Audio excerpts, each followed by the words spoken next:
Buongiorno a tutti, siccome oggi ho una comunicazione da farvi su tutte le nuove linee guida che abbiamo approvato, ho chiesto disponibilità alla dottoressa Russo che è qui tutti i giorni. No, scusa, la luce va bene. Siete pronti? Ho chiesto alla dottoressa Russo di essere qui a disposizione se avete domande. E passerei subito al tema del bollettino innanzitutto e dopo darvi una comunicazione che è abbastanza veloce e poi lasciamo spazio alle domande. Allora, per quanto riguarda il bollettino abbiamo 571.475 tamponi fatti, sono 10.000 anche ieri, 10.607 per l'esattezza, 10.607 tamponi ieri. Le persone in isolamento sono 2.852, calano sempre vistosamente, meno 2,80. Da ieri sono uscite 280 persone in isolamento. Il numero dei positivi è 19.069, più 10. Quindi l'incidenza, siamo all'1%, l'1 per 1000 più o meno. Il numero positivi 10.069, incidenza, se considerate che sono 10 positivi in più, sui tamponi che abbiamo fatto 10.000 sono l'1 per 1000. I ricoverati sono 5,34, meno 7 anche nelle ultime 24 ore. E i signori lì possono accomodarsi dentro? Possono entrare? Sì, grazie mille. Sì, non li lasci là in piedi.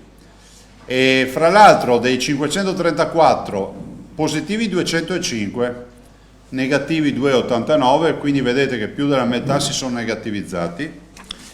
Le terapie intensive insomma ci danno un numero che è assolutamente incoraggiante, 40 in terapia intensiva con positivi 14 e 26 negativi.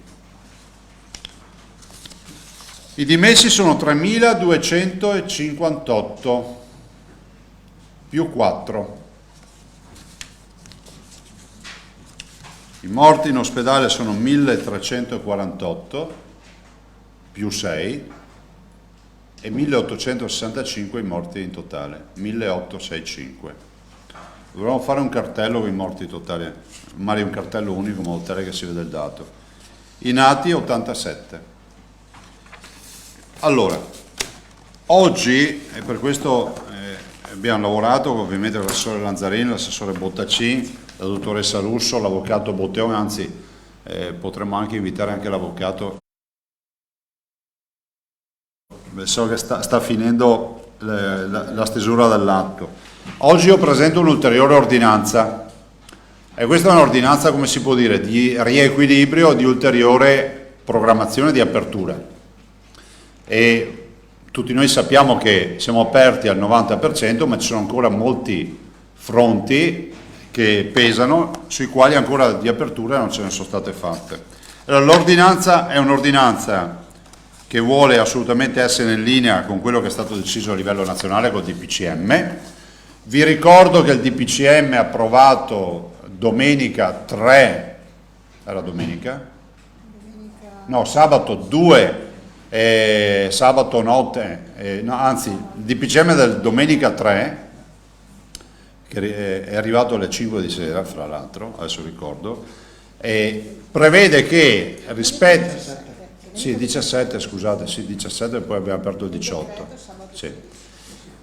Prevede che, sì, è quello della scorsa domenica per capirci, una settimana fa, prevede che ci sia la possibilità, fatte salve, diciamo, le indicazioni delle linee guida, di anticipare delle aperture. Il DPCM peraltro recepisce nel testo e allega, negli allegati, le linee guida delle regioni, la conferenza delle regioni. Ieri sera la conferenza si è riunita in virtù di un lavoro poi fatto, fra l'altro, per una commissione nazionale governata dalla dottoressa Russo, ha redatto, o meglio sono state approvate, ho partecipato anch'io perché era la conferenza dei presidenti la sera, abbiamo approvato tutte le linee guida che noi alleghiamo nell'ordinanza di oggi. Quindi si sono migliorate e incrementate le linee guida dell'allegato iniziale. quello di domenica scorsa. In più oggi noi, oltre a legare le linee guida, quindi metteremo online le linee guida, diciamo, definitive, o meglio quelle approvate ieri sera, oggi do firma, poi dovete avere pazienza, cioè il testo ce l'abbiamo già, stiamo facendo un paio di verifiche giuridiche, e do firma a una ordinanza che sostanzialmente mette in linea, dà delle aperture rispetto ad alcune attività. Allora, attività commerciali e sociali, o meglio attività economiche e sociali, scusate, ho letto male io, dal 25 maggio, cioè dal lunedì, da dopodomani, fanno riferimento l'allegato 1, quindi le linee guida che troverete allegate le linee guida ve le distribuiamo già adesso, dopo vi daremo il testo dell'ordinanza.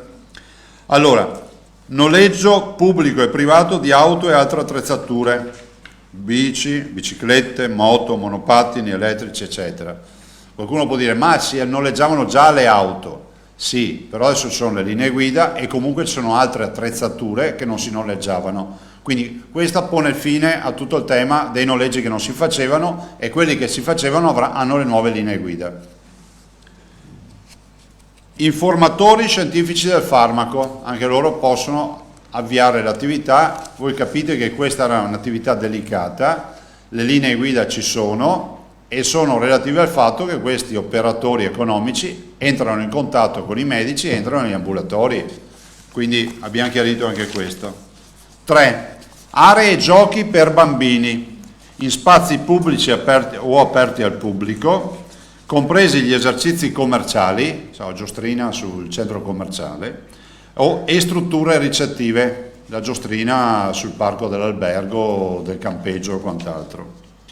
Per gli spazi di proprietà pubblica possono essere fissate dalle amministrazioni comunali, attenti a questo, date di avvio, diciamo, successive a lunedì. Noi dobbiamo fissare una data, diciamo alle amministrazioni, da lunedì vi mettiamo nelle condizioni, qualora siate in grado di adempiere subito lunedì, di aprire. Se poi avete necessità di manutenzione, di tagliare l'erba, di fare una sanificazione o di fare diciamo altre attività, perché ci sono dei comuni che hanno anche molti punti ricreativi per i bimbi, decidete di aprire. Quindi dico ai cittadini che lunedì mattina non siate tutti lì a pigiare il campanello del sindaco del municipio chiedendo della giostrina perché non è aperta.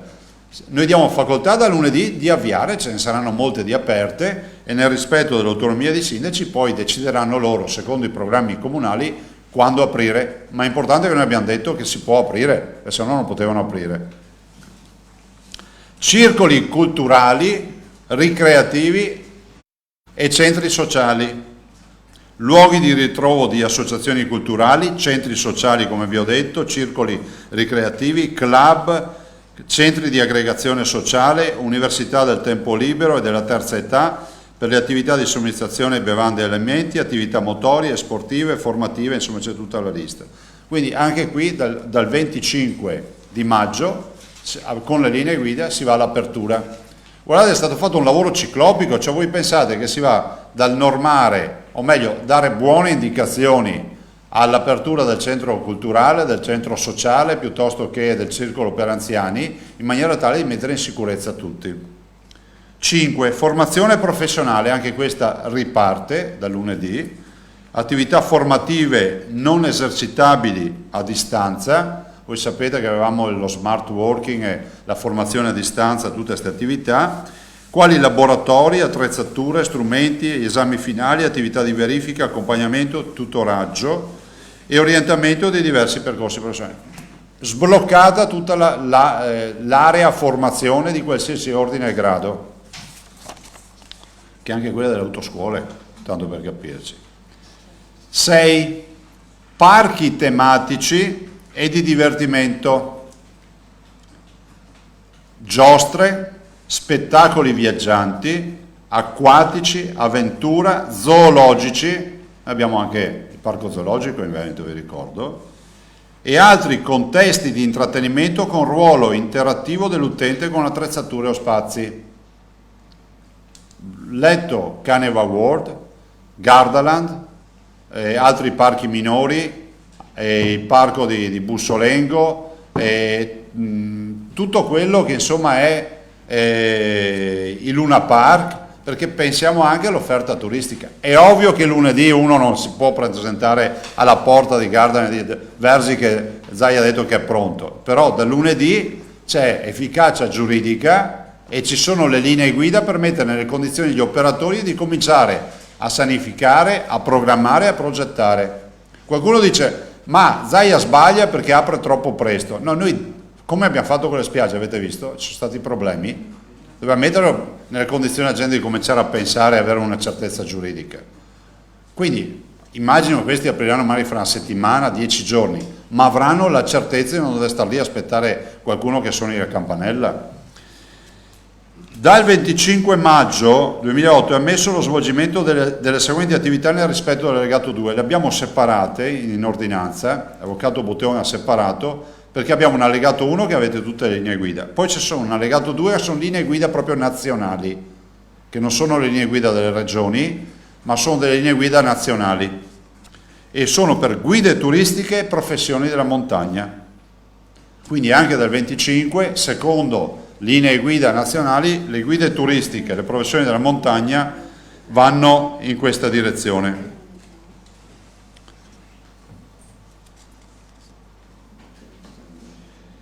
Voi avete capito, e capito dall'impostazione dell'ordinanza, che noi stiamo preparando la culla per il neonato.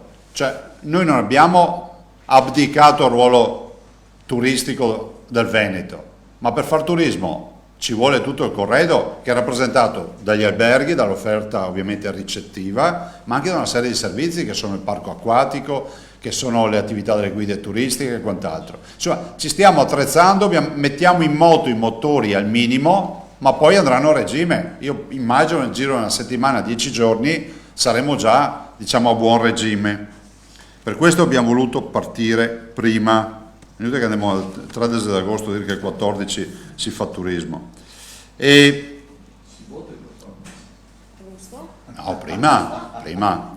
Però volevo anche ricordarvi, lo dico agli albergatori, abbiamo dato una risposta a una FAC che comunque magari rinnoveremo, potremo anche inserirla in questa ordinanza rispetto ai buffet.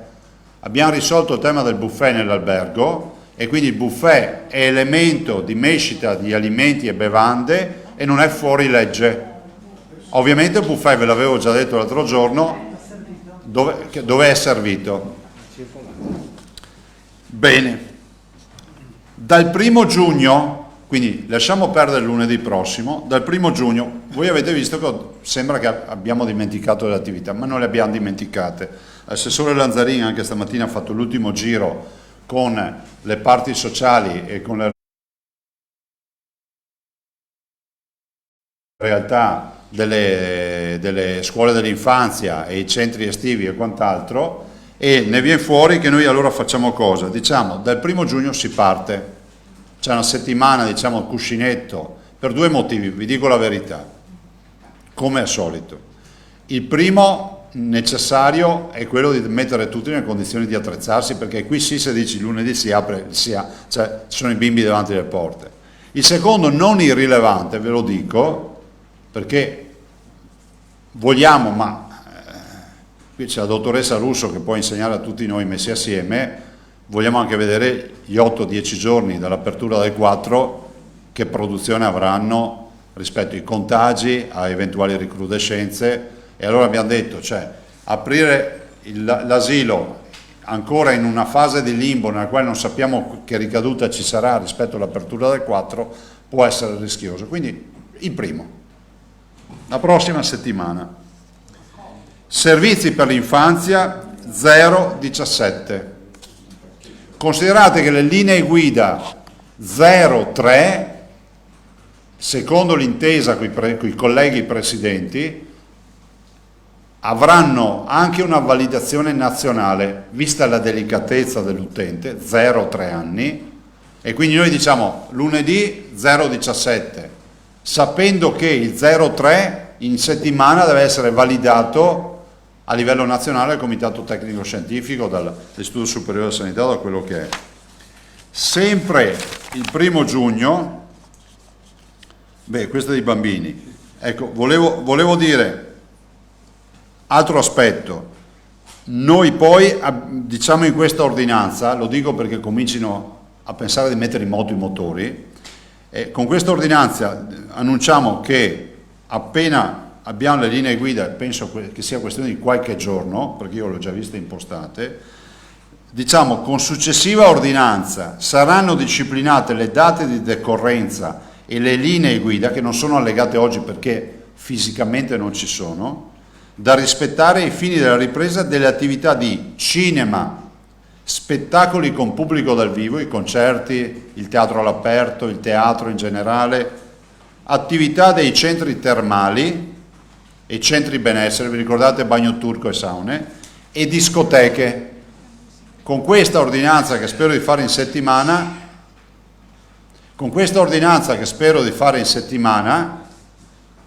chiudiamo tutta la partita. Adesso non chiedetemi, ma le discoteche quando apriranno? Sicuramente non il 1° giugno, però insomma vedremo di fare in modo di mettere in fila queste ultime attività assieme alle terme e quant'altro e di riuscire sicuramente a fare l'operazione per giugno, io spero nella prima parte di giugno.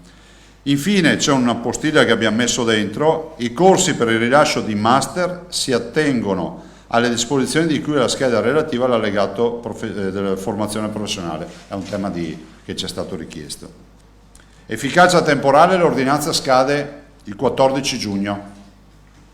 Perché? Perché il 15 scade il DPCM e quindi ci sarà un resumé, ma guardate, io ho l'impressione, ve lo dico, che il 15 decadrà tutto e non ci sarà più ordinanza, perché nel momento in cui non ordiniamo più vuol dire che tutte le attività sono libere. Quindi immagino che il 15 potrebbe prudenzialmente, sarebbe da ritenersi prudenzialmente data ultima della fine del lockdown totale. Ho dimenticato qualcosa? Mi mancano tra quelle le sagre e le fiere, quelle tra quelle da fare. Ah, le discoteche, sagre e fiere, scusate, ho saltato io nel leggere. Discoteche, sagre e fiere, cioè, insomma, sapete il Veneto quanto ricco sia di queste attività. Ovviamente dobbiamo scollinare questa prima fase di questi primi 8-10 giorni dal 4 di maggio per capire cosa accade dal punto di vista epidemiologico. Giustamente la dottoressa Russo, che è al governo della prevenzione, ci dice vediamo cosa accade. Io sarei disponibile per delle domande. Allora, Vanzà è stata in assoluta... Se volete facciamo prima un blocco a me e dopodiché magari se dovete chiedere sì. alla dottoressa. Allora, Bazzani, Emiliano, Salmaso, Parisi, sei stata la prima e lei Ivana, grazie Ivana per la pazienza. Presidente, buongiorno. Buongiorno. Io credo che al di là delle date, quello che può preoccupare gli operatori siano le linee guida. Cioè, io ho la possibilità di riaprire, ma devo capire come. Certo. Quindi abbiamo un allegato 1 che sono le linee guida conferenza delle regioni e Veneto, e un allegato 2 per tutte le altre attività che sono le linee guida nazionali, è corretto? No, però sono solo 2 attività, le guide turistiche Perfetto. e le professioni montane e basta.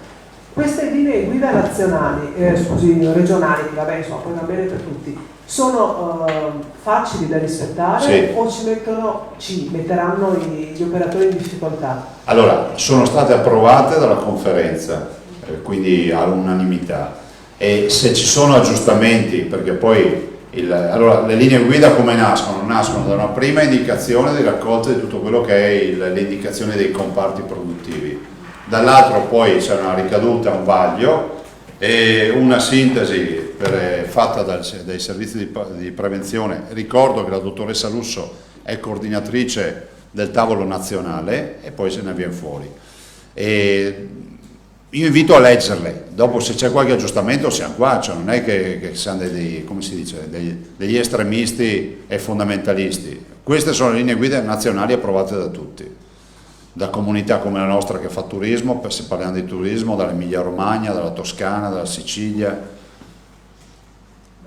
Ho un'altra domanda invece che non riguarda le linee guida, ma riguarda una polemica sui tamponi. Ieri lei ha specificato un po' quali sono i ruoli, la dottoressa Russo, praticamente la madre ha detto del piano di sanità pubblica e quant'altro. Il professor Crisanti è uscito oggi con una dichiarazione riportata dalle agenzie di stampa in cui dice che il suo commento, cioè quello dell'altra sera, quando dice contagi zero, dando quindi notizia del fatto che non ci fossero più stati casi positivi, tema sul quale voi siete intervenuti ieri, ha detto che è stato strumentalizzato e poi dice che la dottoressa Russo, se aveva un piano sui tamponi, deve spiegare perché l'8 febbraio il suo ufficio mi ha intimato di non fare più i tamponi a chi tornava dalla Cina. Dire che aveva un piano, la dottoressa Russo, è una baggianata. Vogliamo prendere in giro tutti? La domanda che le faccio, Presidente, è: pare che ci sia quindi uno scontro aperto tra i suoi sanitari?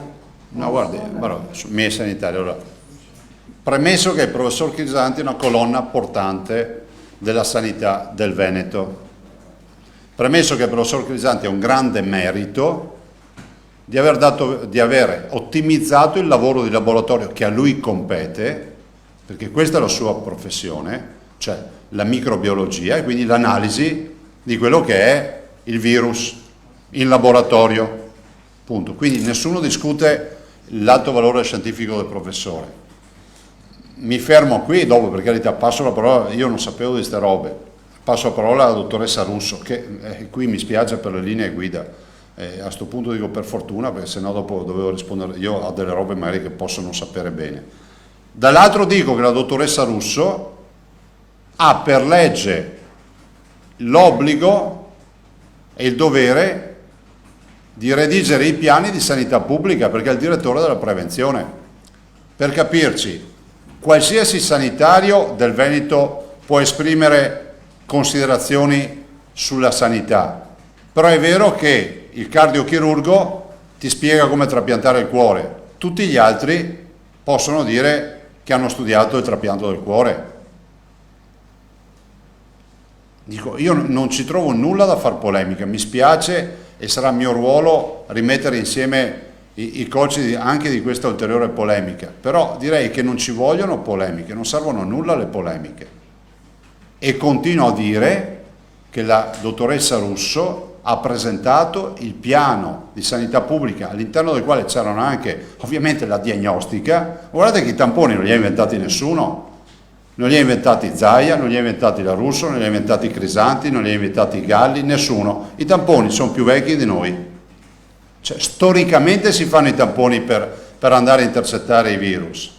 Cioè non vorrei che qualcuno pensasse che i tamponi arrivano col coronavirus, perché allora vuol dire non aver capito. Non sto parlando dei clinici, perché i tamponi sono una modalità diagnostica. Ieri io anche vi ho detto che secondo me verrà sorpassata da altre, perché è talmente grosso il problema, il business del coronavirus, che è inevitabile che qualcuno ci investa per risolvere il problema del tampone, che comunque è un metodo analogico per fare il prelievo, se ci pensate, in un mondo che va in tutt'altre direzioni.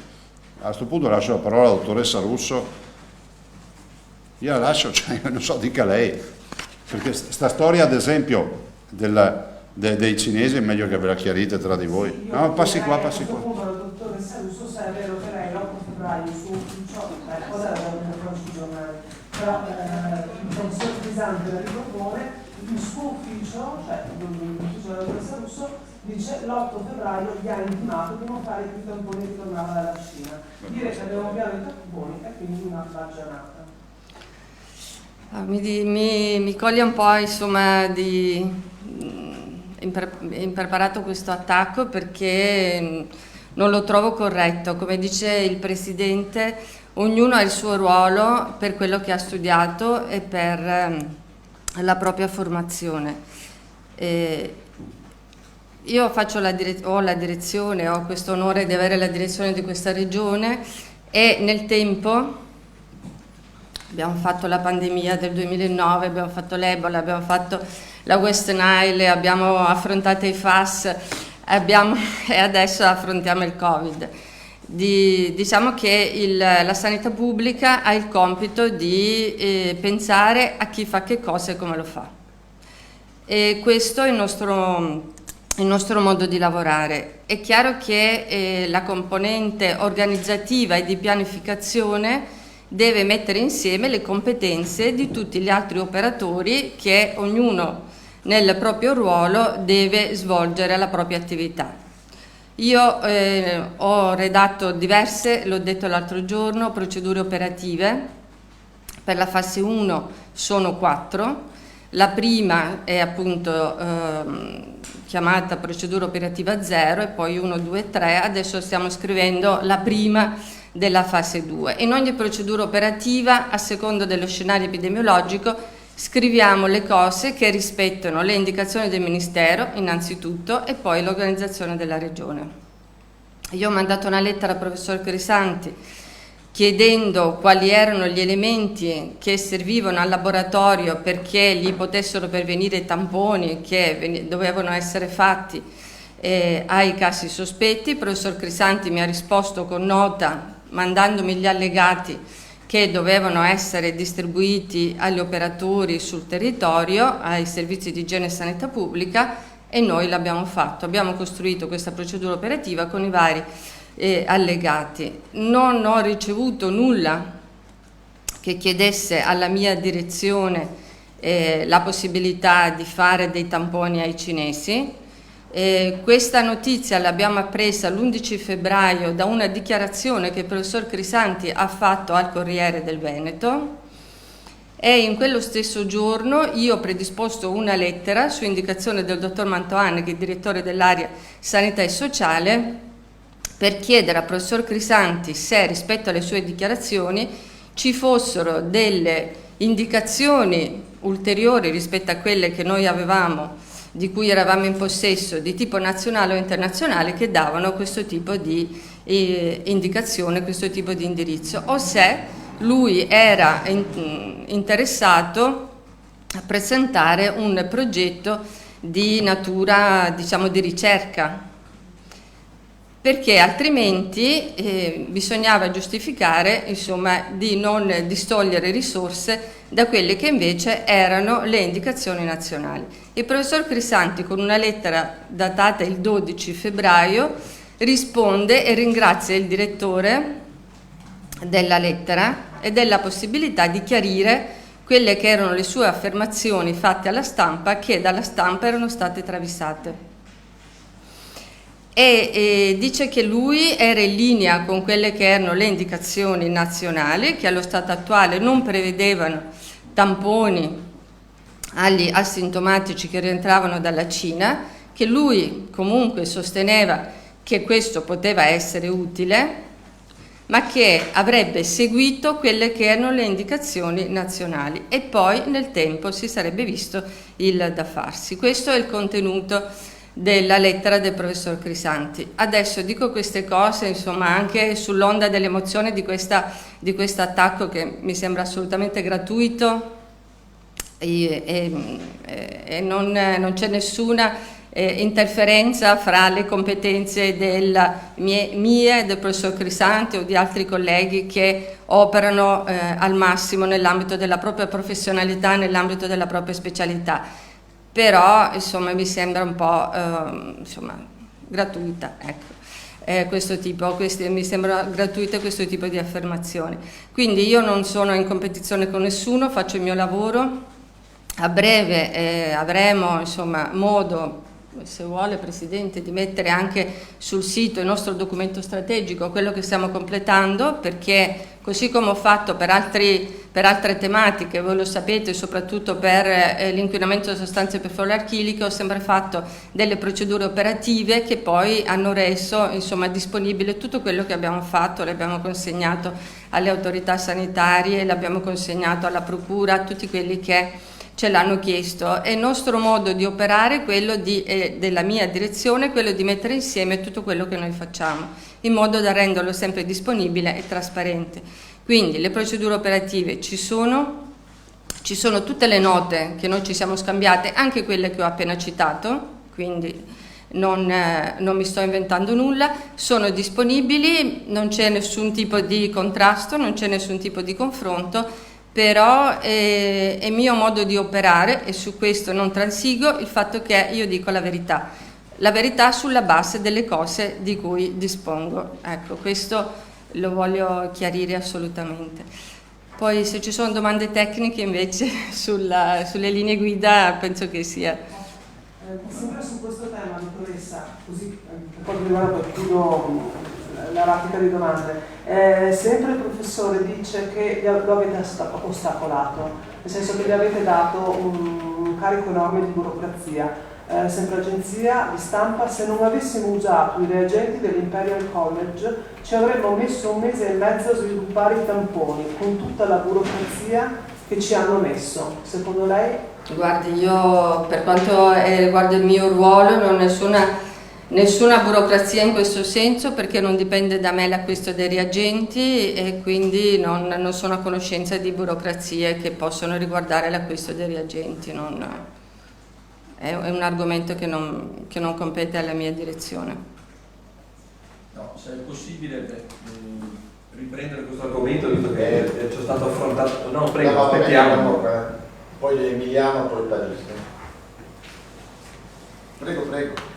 Ah no, non so se io... No, dai. No, volevo inserirmi nelle domande che aveva fatto Aldo Avanzani per capire, cioè mi pare che volevo anch'io capire un po' più nei dettagli, quindi il rapporto di collaborazione tra la Regione Veneto e il professor Crisanti, se ci può riassumere le date precise dell'avvio di questa collaborazione, perché i giornali hanno dato conto in precedenza di una polemica che era nata quando il professor Crisanti aveva inviato una lettera e il direttore generale della sanità Mantoan aveva spiegato che il tipo di profilassi da lui prospettata non rientrava nelle linee guida del Ministero della Sanità e quindi i tamponi non si potevano fare.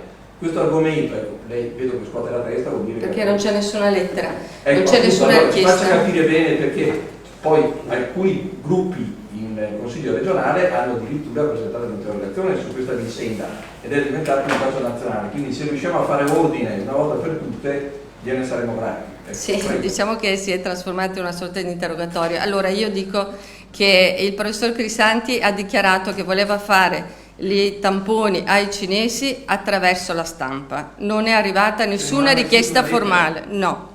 La lettera che ha scritto è stata di chiarimento a seguito della lettera che io ho preparato a firma del dottor Mantoan, che è il direttore dell'area sanità e sociale. E che è E siamo all'8 di... No, le dichiarazioni sono state l'11, la lettera è partita l'11, la lettera di risposta, una è arrivata dal direttore generale dell'azienda ospedaliera di Padova, perché la lettera inviata dal dottor Mantoan era stata indirizzata al direttore generale, perché lui che risponde dell'azienda ospedaliera, e al dottor Crisanti.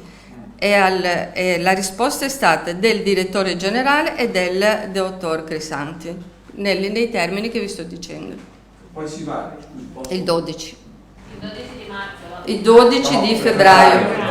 Poi si va al 21 febbraio, riunione generale nella sede della quella è una cosa di diversa. Padova, ecco, no, appunto, lì, da quello che ha detto il Presidente Zaia, da quello che ha spiegato lei ieri, avviate lo screening di massa su voi. Certo, bene. certo. Allora, quando E si fino ad inserisce- allora non era previsto. Perfetto, quando si inserisce poi il professor Crisanti nella tappa successiva, che comincia quando? Ce lo può dire questo? Allora, il 21 è stata presa questa decisione, come ho detto ieri. Nei giorni successivi si sono fatti i tamponi. Mi pare che il 3 abbiamo fatto l'incontro con il professor Crisanti presso l'assessorato, con l'assessore e con il professor Merigliano e un altro mio collaboratore, dove il professor Crisanti ci ha presentato un progetto, quella volta sì, per quanto riguarda il fare i tamponi alla comunità di Vo prima che finisse, diciamo, la chiusura del comune a fine, insomma, del periodo di restrizione di questa località. Mi pare che fosse o il 2 o il 3. Marzo. Sì. Perfetto. E posso chiedere quanto costa questa... 150.000 euro. Messi dalla Regione Veneto, Certo, a dati al disposizione del sì, professor. sì. Crisanti, c'è una delibera di giunta, sì, beh, chiaro. Io ve la mandai la delibera, vi Ne ricordate? abbiamo visto di caso. Se posso permettere, forse un elemento di confusione, mi approfitto della tua domanda, è qui. Si confonde lo studio, cioè la ricerca scientifica di Vo, che arriva alla fine della quarantena, perché il professor Crisanti ha chiesto a me, e secondo me ha avuto una bella intuizione di approfittare dei dati. Spesso si confonde anche maldestramente da parte di qualcuno come il piano di sanità pubblica per il Veneto, non c'entra niente. Sono cose diverse. Cioè, a voi il professor Crisanti mi chiama e mi dice lei ha fatto una bella scelta, esiste una cosa sola, cioè è l'unica realtà al mondo che ha un tamponamento di tutti i cittadini all'inizio della quarantena, non esiste al mondo. E a questo punto io ne approfitterei per metterci sopra una pubblicazione scientifica facendo i tamponi alla fine, ma non c'entra niente con il piano del Veneto, con tutte le attività, è una nobilissima attività di ricerca scientifica, punto. E infatti poi ha avuto un proseguo, l'abbiamo presentato al professore, vi preghiamo. Ma non c'entra niente con il piano di sanità pubblica. E non c'entra niente col fatto di tamponamento dei cinesi. Tanto è vero che l'esperienza di Voda, quello che so io, è stata anche scritta dal professore e dai suoi collaboratori e per una richiesta di pubblicazione delle riviste scientifiche.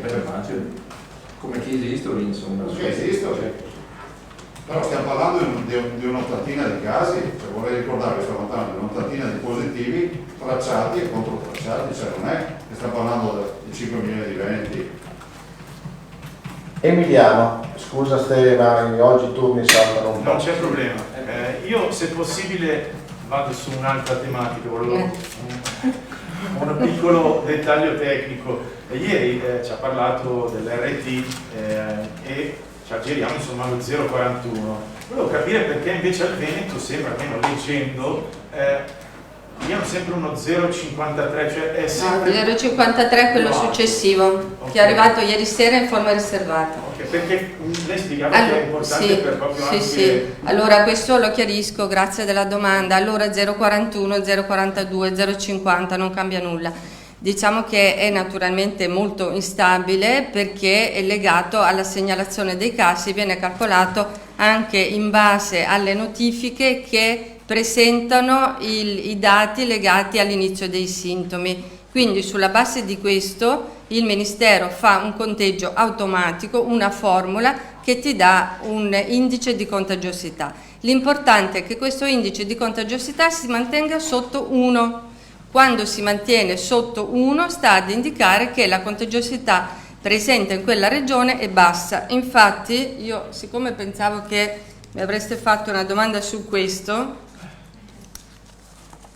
ancora questo non l'ha visto nessuno, l'ho fatto vedere solo all'assessore, ci danno per la settimana, questo è ancora in via confidenziale, dall'11 al 17 maggio, una stima dell'R con T pari a 0,56 e per quanto riguarda la classificazione della regione in termini di rischio viene definito basso. Non abbiamo nessuna allerta perché in base alle cose che vi ho spiegato ieri, come capacità del sistema sanitario di contenere l'epidemia, quindi il numero abbiamo 0 allerte, e anche come criticità rispetto ai casi segnalati abbiamo 0 allerte. Quindi sempre tenendo le dita incrociate che insomma le cose continuino ad andare con la stessa frequenza con cui, insomma, e con la stessa dinamicità con cui si stanno presentando, siamo adesso in una condizione di bassa contagiosità e quindi insomma anche appropriata rispetto alle azioni che si vogliono portare avanti riguardo alle aperture e quindi diciamo alla ripresa di tutte le attività produttive e di tutte le attività sociali. Anche tra regione e regione. Certamente, però questo non lo possiamo decidere adesso, insomma sono cose che poi decidiamo insieme alle altre regioni e insieme al governo. Grazie dottoressa, attendo poi quando il Presidente torna. Dopo facciamo l'ordinanza, finiamo l'argomento. Parisi Gordic.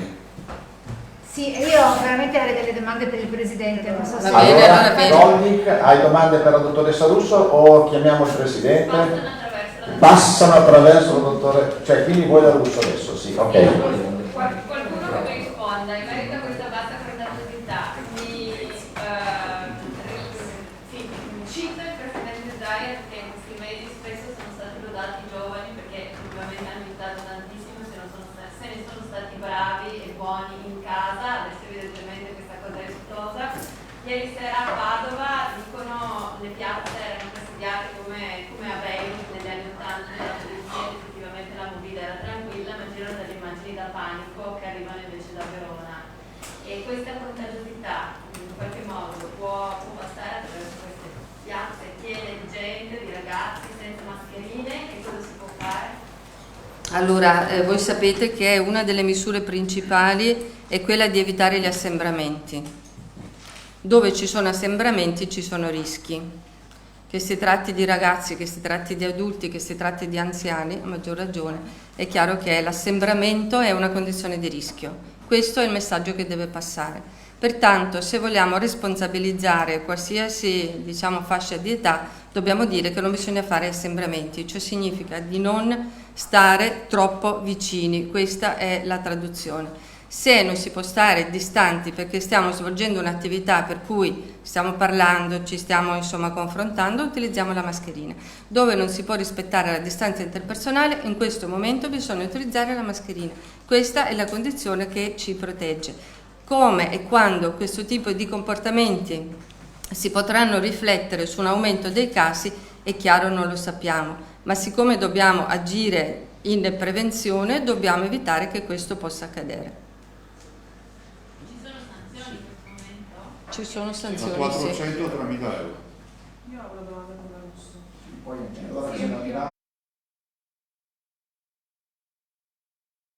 Prima poi Antonella Prigioni.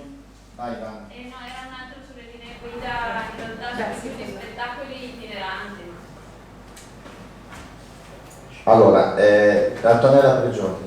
Buongiorno dottoressa, volevo sapere più o meno quali sono gli elementi fondamentali delle linee guida per la riapertura dei vari centri nelle varie fasce di età, dai 0-3 piuttosto che dai 3 ai 17. Allora, noi naturalmente abbiamo seguito per quanto riguarda la stesura delle nostre linee guida anche quello che è contenuto nel DPCM come allegato. Nel DPCM non c'è la fascia 0-3 perché, come ha spiegato il Presidente, insomma è ancora in discussione. Gli elementi fondamentali sono il numero dei bambini per educatore, poi sono il fatto che ogni nucleo di questi numero di bambini deve essere considerato quasi un nucleo epidemiologico, cioè un nucleo che non interferisca con gli altri nuclei, quindi attività separate. Questo per garantire che nel caso in cui ci dovesse essere un caso sospetto o confermato abbiamo la possibilità di enucleare quel singolo gruppo.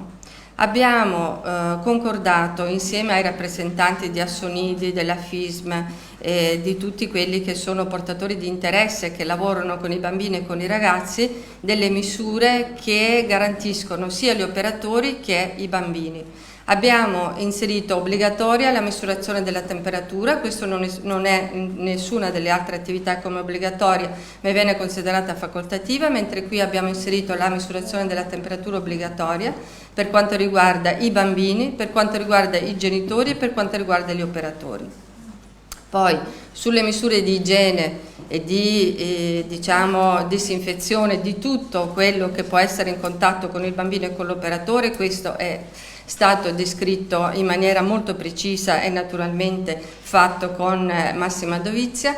E poi abbiamo previsto le mascherine per i bambini a partire dai 6 anni, questo lo prevede anche il DPCM, e spazi separati per tutti quelli che sono i fornitori, cioè tutti quelli che sono estranei al contesto e al rapporto tra il bambino e l'operatore. I genitori non devono assembrarsi fuori dalle strutture, quindi abbiamo chiesto anche di fare degli orari in modo tale che sia evitato. Abbiamo inserito che possibilmente è meglio che il bambino venga accompagnato sempre dallo stesso genitore, di evitare accompagnatori che abbiano dai 60 anni in su. Questo non perché vogliamo escludere l'accompagnamento del bambino da parte del nonno, insomma, o di qualche parente che abbia quest'età, ma perché temiamo che magari fermandosi a chiacchierare con altri, insomma, ci possono essere assembramenti. Sembrano delle misure un po' troppo restrittive, ma questo è il contesto in questo momento. Come diceva il Presidente prima, se poi dovessimo andare incontro a scenari migliori, naturalmente allenteremo le misure e tutti staremo un po' più rilassati nei nostri comportamenti. Al momento le misure principali sono queste. Allora, io direi possiamo far finire il Presidente. Tutti domande tecniche, pensavo possibile ancora. Prego. Pensare che una volta non parlavi con i giornali. Infatti, stravolta il mio modo. Infatti. Io dico sempre. Ecco. Dottoressa, restando sempre sul tema delle linee guida, il Presidente diceva domani lunedì mattina non andate a suonare i campanelli dei sindaci se per caso trovate le giostrine dei parchi pubblici chiuse e ancora transennate. Però effettivamente, soprattutto per i bambini piccoli, questa sarà una grande opportunità. Che cosa avete previsto a carico dei comuni per le giostrine? Cioè vanno pulite quanto? Vanno pulite? In che modo? No, allora vanno c'è un'azione di pulizia e di disinfezione, quindi la pulizia, lo sapete, insomma, è il lavaggio e poi alla fine della giornata la disinfezione. È chiaro che la sorveglianza non spetta al comune ma spetta al bambino che insomma, utilizza le giostrine. È cura dei genitori pulire frequentemente le proprie mani e quelle dei propri bambini ed evitare insomma, che questi possano rimanere sporche e quindi penso che questo valga adesso per il Covid a maggior ragione, ma valeva anche prima. Non ci sono grandi cose, è chiaro che il comune, quindi l'autorità sanitaria locale, tramite i propri collaboratori devono mantenere queste strutture pulite tutti i giorni. Non c'è una frequenza giornaliera, diciamo più volte al giorno, ma alla fine della giornata, per la preparazione alla giornata successiva, devono essere pulite e disinfettate tutte le componenti insomma, delle giostrine. Albino e Ivana, vedete voi chi No, prego. intervenire per primo. Non è stata data una data precisa, ma entro la metà di giugno dovrebbero riaprire anche le discoteche. Ecco, bravo. No? E c'è questo dato che arriva da Seul, che la seconda ondata praticamente sta colpendo i giovani tra i 19 e i 29 anni, il 75% delle persone colpite sono giovani. Un dato che conoscete? È un dato che conosciamo perché seguiamo i webinar della Corea.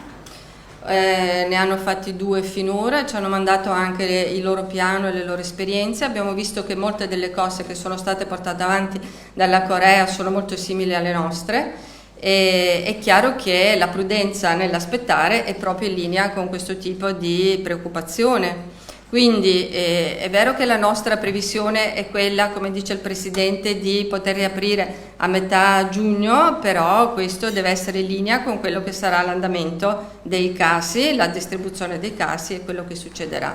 Quindi aprire gradualmente significa accompagnare le scelte con l'andamento dell'epidemiologia.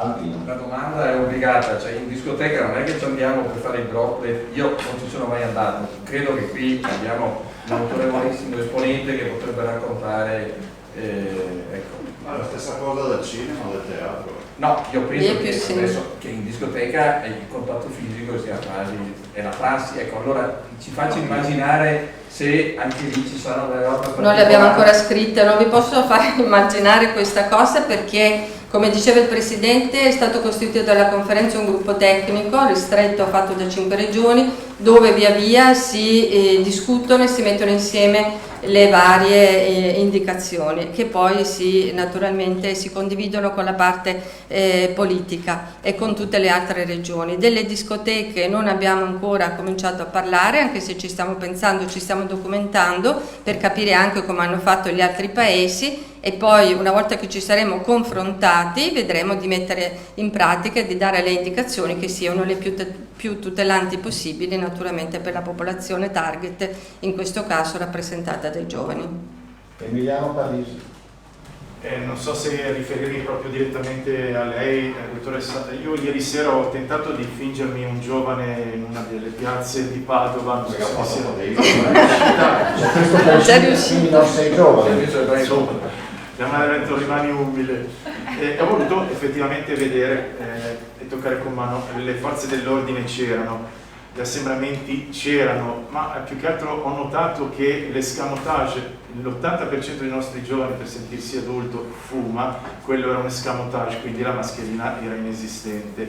Però quello che più che altro mi ha colpito e non ho effettivamente capito, e abbiamo anche l'avvocato qui, è se sia utile o meno prendere il nominativo nei locali, perché lo trovavo veramente interessante, nel senso sono positivo, riesci in 2 minuti a tracciare tutti.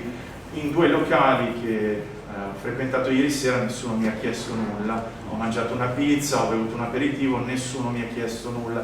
Capisco la privacy in Italia, ma più volte ci avete detto questo però è utile alla salute pubblica. L'abbiamo anche scritto, abbiamo scritto dove Grazie. è possibile, soprattutto per coloro che prenotano, perché effettivamente non possiamo mettere obbligatoria questo tipo di misura di raccogliere i nominativi. Quindi abbiamo chiesto in diverse delle nostre schede indicative che dove loro, nel momento in cui la persona prenota, di conservare, quindi di tenere loro e di non consegnare a noi l'elenco di coloro che si sono prenotati, perché questo possa essere utile nel caso in cui ci dovesse essere la necessità di un rintraccio delle persone che hanno frequentato quell'ambiente. Ma non è una misura che ci siamo, insomma, che può passare se attraverso una linea guida, ci vuole insomma un provvedimento che abbia una forza superiore, quindi mi rendo conto di questo. Poi purtroppo il fumo, insomma, anche quello insomma, abbiamo piani e programmi da tanti anni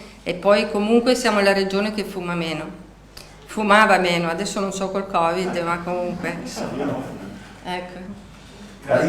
Poi diamo la parola al Presidente se nessun altro ha detto. Sì, era una domanda o un chiarimento che così nei confronti da chiedere al Presidente Zaia. Grazie dottoressa. C'è comodo? Sì, intanto buongiorno Presidente. Buongiorno. Poi un chiarimento, forse mi sono persa qualcosa. Per quanto riguarda la questione della sicurezza dei dispositivi che devono tenere obbligatoriamente i commercianti, i negozianti che hanno i negozi di abbigliamento. La questione dei guanti. Sì, è risolta. Risolta, sì, quindi loro non devono È più messa nelle linee guida che alleghiamo. in queste linee guida, Sì, sì. quindi, perché non è stato No, non l'ho detto. specificato, quindi, allora, E anche il discorso della reazione, del blocco della reazione, queste storie qua. quindi da adesso in poi non devono più obbligatoriamente Tutto a posto. tenere i guanti. D'accordo. Sì. Come questo è un problema risolto. Grazie. No, scusa, io volevo ringraziare la dottoressa Russo. Penso che non serva, cioè io dico sempre Russo nome è una garanzia. Ma no, lo dico perché uno dice, vabbè, ma in Veneto è successa tutta sta roba, perché c'è una squadra. Cioè, non è che abbiamo dei meriti, che è merito di Zaia, un merito solo del Russo, del Lanzarino, di Bottacino, di Crisanti, è un lavoro di squadra, punto. E quindi ringrazio lei. Avete sentito parlare la dottoressa Russo, lei parla delle sue attività. Non si è messa a parlare di come si fa un tampone, di come si smonta, di come si esalta, di come funziona l'estrattore, di quante pippettatrici ci vogliono. No, perché non è affar suo. Secondo me non deve minimamente... E così vale per tutti gli altri, ognuno pensi alla sua roba. Ma non lo dico, guardate, io voglio far da pacere anche in questa vicenda, perché trovo assurdo che due fuori classe così, Russo e Crisanti, che ci sia sempre sta roba, punto, cioè, guardate, il più arrabbiato potrei essere io, sono quello che ha deciso di fare i tamponi di Vo, non c'era Crisanti e la Russo era contraria, posso dire anche così, no? Perché lei giustamente era per l'applicazione delle linee guida, il professor Crisanti io non lo conoscevo neanche, mi sono assunto, si ricorda quel tavolo quanti ne hanno tirato il naso a te, ma 3.000 tamponi, cos'è sta roba? E la stessa sera, chiudiamo Schiavonia, ma chiudere un ospedale, portiamo le tende riscaldate fuori dagli ma insomma è spettacolarizzazione di un'emergenza, avete visto come è andata a finire poi? Per cui tutti tranquilli, il mio invito è tutti tranquilli, ha da passare a nuotata. E quando ci viene un dubbio di fare una baruffa o di fare una rivendicazione pensiamo ai 1847 morti che abbiamo e ci passa subito la voglia di far casino. Allora, l'ordine nuovo prevede Emiliano Ivana. Per gli appassionati è ancora fermo, riaprirà penso per il 1° giugno, avete capito? Danza. Perché c'è il contatto, sì, esatto, ne avevamo sì, parlato. Quindi... Nel senso che per noi oggi è a posto così, nel senso che il contatto, tutte le attività come le attività sportive che prevedono il non distanziamento sociale sono un problema. Ma quindi in teoria per il 1° giugno potremmo... Io spero di risolvere, ve l'ho detto prima, spero alla volta di metà giugno di chiuderla tutta sta partita. Grazie. Ivana. Se non si chiuderà è perché qualcuno non si è messo la mascherina, ricordatevelo questo. Il 25 lunedì riaprono circoli culturali, no? Sì, e sociali. I sociali sportivi non Sì, sono aperti. Sì. E invece a Verona c'è questa realtà del spettacolo di circensi molto Sì. forte. In merito a quello è successo qualcosa? Sì, rientra nella parte degli spettacoli che ho citato prima, la penultima parte dell'ordinanza parla di spettacoli viaggianti, non spettacoli viaggianti, di spettacoli, parla di discoteche, eccetera, in quella parte lì. Ma il cinema in Veneto potrebbe aprire prima del cinema nazionale, perché è prevista la data del 15 giugno. Vabbè, noi lavoriamo per questo, l'avete capito, cioè, tanto è vero che oggi mettiamo il seme nell'ordinanza. Se mi arrivano le linee guida e se i dati epidemiologici a metà settimana, quando saranno i 10 giorni, sono buoni, cominciamo ad allentare anche su quel fronte. È quello che vogliamo fare. Ovviamente sempre rispettando il distanziamento e le regole. Quindi dal primo potrebbe essere? No, non ho detto questo. No, chiedo. No. Albino. Bene, Presidente, non so se possiamo fare un ragionamento di carattere un po' più generale. Allora, a me sembra questo, che nell'arco di questi 2 o 3 mesi in Italia si sia creata una sorta di governo parallelo tra i DPCM del Presidente Conte e invece la conferenza delle regioni che ha proposto delle soluzioni alternative che poi sono state adottate dal governo, e quindi devo dire che un dialogo istituzionale esiste, certo, al di là del teatro della politica che poi si manifesta secondo gli schemi che noi vediamo, in cui l'opposizione recita il proprio mestiere e ovviamente la maggioranza invece difende altre cose. Allora, questo tipo di percorso parallelo dal suo punto di vista è positivo? Ha spostato veramente i poteri dallo Stato centrale alle regioni che hanno adottato poi delle ordinanze operative e soprattutto nell'ultimo caso come linee guida abbiamo visto che il governo alla fine le ha adottate e le ha dovute firmare come Presidenza del Consiglio. È un'evoluzione, direi, di poteri che mai si era vista, ecco. Ma guarda, se dovessi... E le chiedo questo, la stessa procedura può essere adottata anche per la scuola, perché mi pare il grande buco nero di questa emergenza è lo stop sine die fino a settembre di tutte le lezioni, cioè se i ragazzi si possono trovare per bere lo spritz alla sera, ecco, cioè penso che se frequentano le aule di un ateneo che sono più spaziose rispetto a quelle di una scuola dell'obbligo, cioè il problema non deve sussistere, questo per dare un senso anche alla cultura, alla scuola, all'università e al processo formativo. Avete in mente di elaborare, direi sempre come governatori delle regioni, un piano, perché personalmente ci sono serie perplessità sulla capacità di intervento dei ministeri, mi pare, fino a questo momento. Ma guarda, io penso una cosa, per riprendere questa filosofia che tu porti nella domanda, che le regioni hanno superato l'esame di maturità. Roma percepisce ogni forma di autonomia come una sottrazione di potere, che invece è un'assunzione di responsabilità.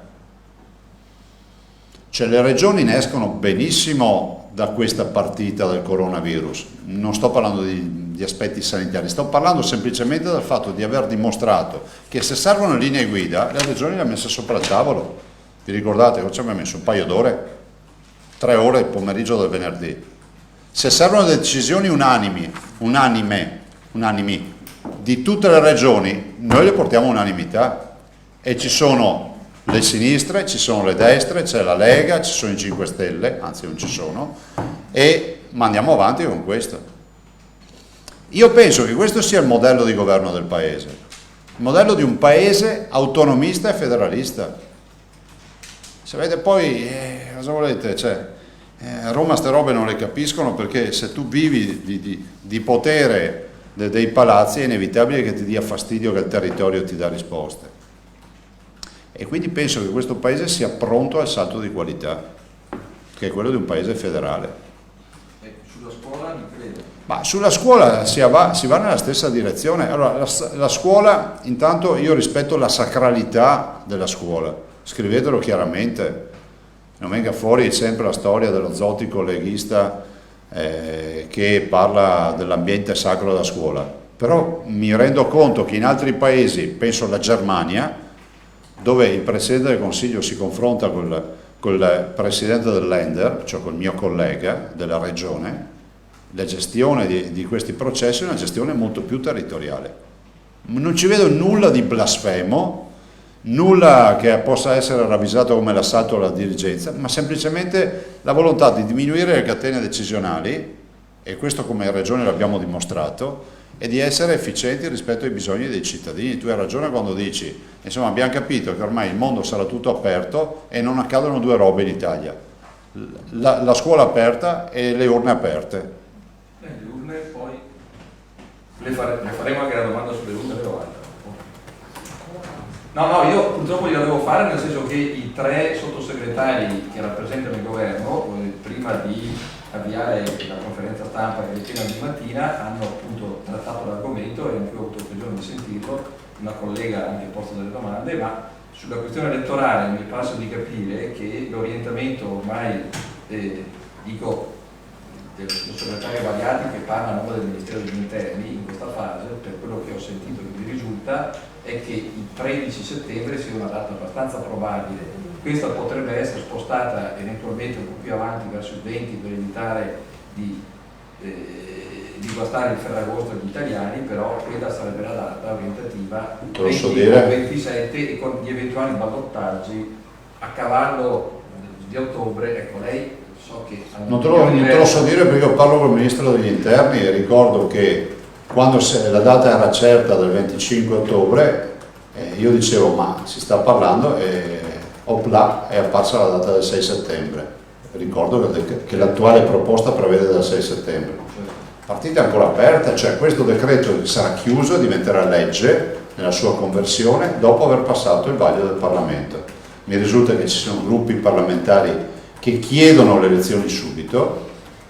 Mi risulta che la Corea sia andata a votare ad aprile, che la Francia vada a votare a giugno. Noi siamo gli unici che dicono che non si può andare a votare. Interessante sta roba. Quando i 6 presidenti, diciamo in scadenza, uscenti, chiedono di andare a votare.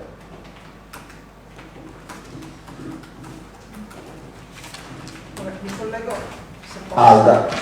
sempre al tema sul discorso delle elezioni. Questa mattina il sottosegretario Variati diceva le date stanno oscillando, 13 settembre, 6 settembre, non è escluso il 21 settembre con poi il ballottaggio la prima domenica, il primo lunedì di ottobre. La presentazione delle liste ricadrebbe sotto Ferragosto, al che Variati suggeriva le regioni, per quanto di loro competenza, possono anticipare la presentazione delle liste. Secondo lei questo è fattibile? Anticipare la presentazione delle liste, a parte il fatto che c'è un regolamento e bisogna modificare il regolamento, ma il vero tema è che sono loro che si sono creati il problema. Bastava andare a votare a fine luglio, non c'era Ferragosto di mezzo, se non faccio confusione di calendario. Cioè, ti incasini la vita e poi dici che qualcuno deve risolvere il problema. Andiamo a fine luglio, andiamo il 2 di agosto, si vota, si fa una campagna in un periodo assolutamente pulito, sereno, fra l'altro il più caldo dell'anno, il più luminoso dell'anno, c'è tutto lo spazio per fare gli incontri all'aperto. Ci andiamo a infilare a fine settembre, che magari c'è anche a settembre che piove, visto che stanno aveva anche piovuto poco, e quindi tutti dentro nelle stanze, ma non lo so. Però leggetelo bene il parere del Ministero dell'Istituto Superiore, del Comitato Tecnico Scientifico, del parere sanitario. Dice di farle assolutamente entro fine settembre, perché ha contezza del fatto che ci sono guai. Certo, dice ottobre è a rischio. Recrudescenza. Se dice entro fine settembre vuol dire che farle a luglio sarebbe meglio, no?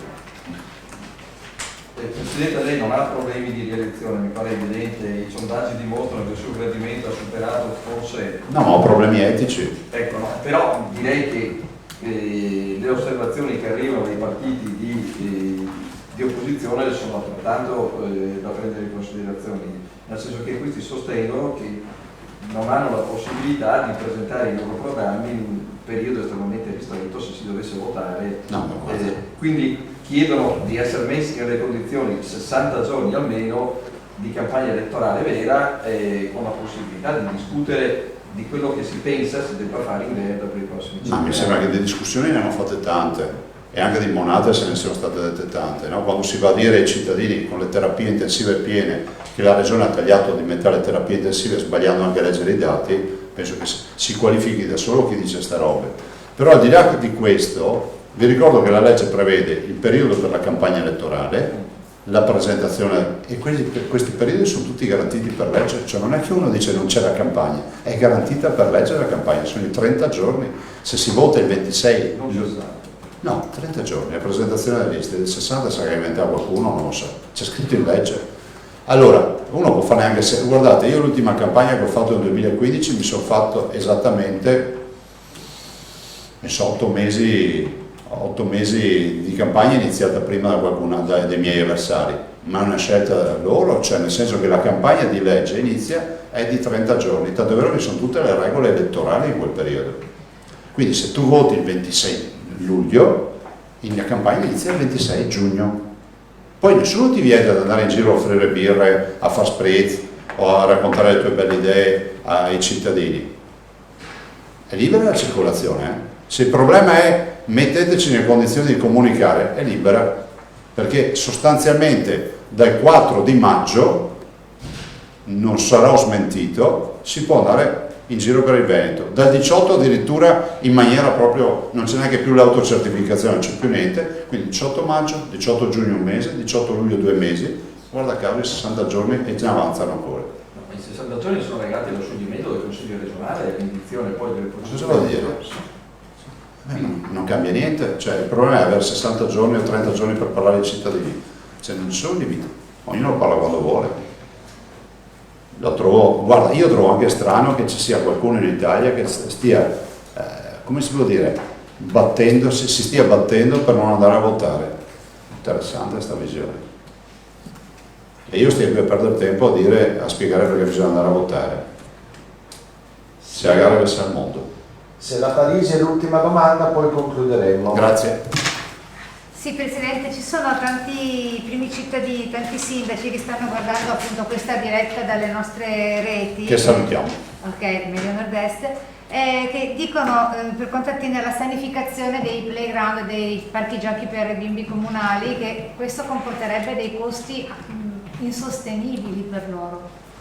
Ma guardate la sanificazione, cioè, si può fare con una spruzzetta. Adesso io non vorrei banalizzare, ma cioè, quando tu distribuisci un liquido sanificante a base alcolica, ha fatto le linee guida, ha pulito l'asfalto, tutto. Cioè. Quello per le strade va bene lo stesso. Esatto. Cioè ma è una roba da errorare, cioè non è che stiamo parlando di metterli uno con i guanti bianchi diciamo, a lucidare il parco giochi. Cioè, se il problema è quello, ma comunque c'è nelle linee guida, c'è scritto. Il 18 marzo le abbiamo fatte quelle della sanificazione. Quindi con il parere di ISPRA, dell'ISS. No, era solo ambasciatrice, come si Allora, dice? se è una preoccupazione. No, loro dicono che comporterebbe dei costi aggiuntivi a loro carico. Vabbè, io vi faccio. Cioè, guardate, noi abbiamo oltre 100 milioni di euro di costi aggiuntivi. Ecco. No, tra l'altro hanno fatto molti casi volontari della protezione civile, hanno sanificato le panchine, le strade, i marciapiedi, eccetera. Quindi anche ringraziamo tutti i volontari che hanno fatto sanificazione e continueranno a farli. Magari facciamo un appello alla protezione civile che l'assessore Bottacin segue e a tutte le associazioni di volontariato di mettersi a disposizione dei sindaci. Cioè, si tratta di passare la sera e dare una spruzzata. Cioè. Due cose velocissime. Salvaggio, chiudiamo. Si parte il 1 giugno con l'apertura delle scuole, possiamo stabilire... Con le scuole? No, sì. Abbiamo capito, centri estivi e scuole materne private, insomma, ecco. Quanti potrebbero essere i centri che riaprono? C'è la possibilità di quantificarli? L'altra domanda è questa: il sindaco di Vicenza ha emesso un'ordinanza in cui impone l'obbligo di consumare gli aperitivi ai ragazzi al tavolo, seduti al tavolo. Lei cosa ne pensa? È una scelta che è discrezionale, che rientra nelle competenze del sindaco. Sicuramente evita l'assembramento, perché una delle modalità dell'happy hour, fra l'altro siamo pronti con lo spot, però ancora non posso darlo perché ho fatto una piccola correzione, l'ho fatto diventare matti sto giro. L'happy hour ha come condizione quella di stare in piedi e giustamente fare assembramento, che è la roba più innocente del mondo, ma in questo momento bisogna avere un po' di cura, insomma, di attenzione.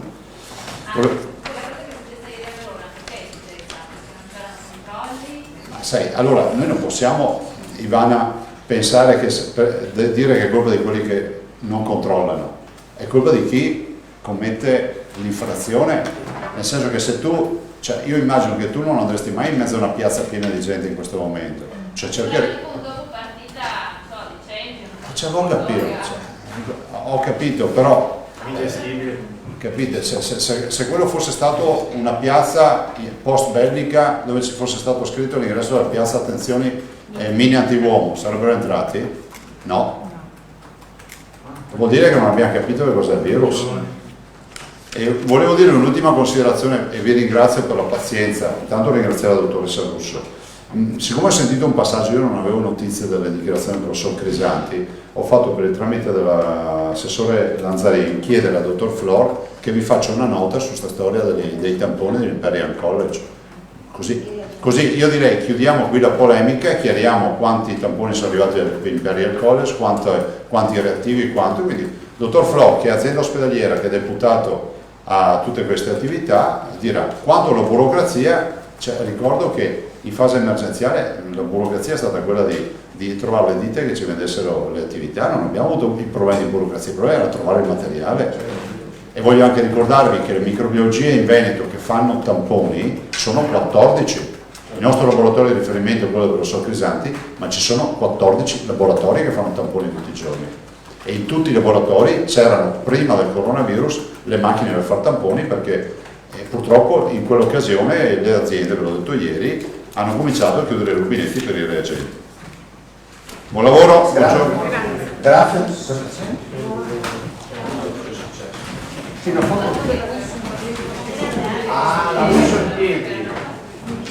Adesso vediamo la... Aspetta che devo fare